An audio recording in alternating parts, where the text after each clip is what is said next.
Hey guys, Amir Ryder here with Germain Brion, Hi everyone. VP of Sales with Chargebee. Thanks again for coming down to Medellin. I think we met 2 months ago back in San Francisco, and now you're here at headquarters, which is great. Been awesome. So we have a lot of people we connect with that are sales leaders going through similar transitions that you did. So I'd just love to ask some questions about your journey. I know you're the number one, the first employee, US-based employee for Chargebee. Yeah, the first non-Indian based employee. That's great. So how did you get across this opportunity? It's probably an interesting story. Yeah, it is. It's an unusual and yet a cliche story.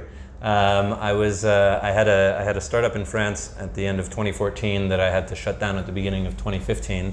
And after I had sort of laid everybody off, sold my apartment, and felt like the sun wasn't going to rise the next day, I went to San Francisco and got into an Uber pool. And the other passenger in the Uber pool was a gentleman from India named Krish, who's one of the co-founders of Chargebee. And him and I hit it off in the Uber pool.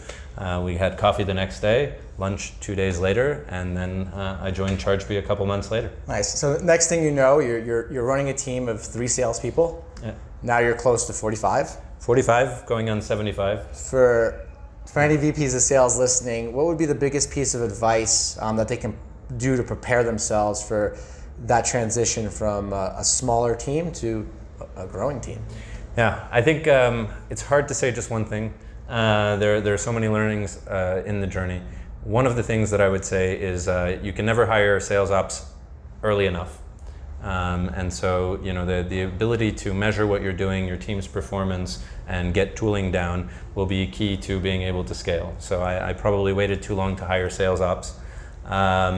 The second piece, I think, is about when you go to scale. So we were, 3 years ago, we were 3 or 4 people in the team. A year ago, we were 16. Beginning of this year, we were 20. Now we're already 45. The only way you can do that is if you have very clear onboarding infrastructure. So it's sales enablement, and onboarding is a very important piece. And finally, I think it's also just ask for help. Right? What we do is difficult, but it's not rocket science. A lot of people have done it before. A lot of people have been through the journey. Reach out. Amir's a great resource. So just ask for help. Germain, appreciate you coming down here and connecting, and I look forward to learning with you. And I hope that anybody seeing this can reach out and learn the same as I did. Take care. Amir, thanks for having me. It's been a great week. Your team's awesome. What you guys have done down here is nothing short of impressive. It's just a professional sales organization at scale. So well done.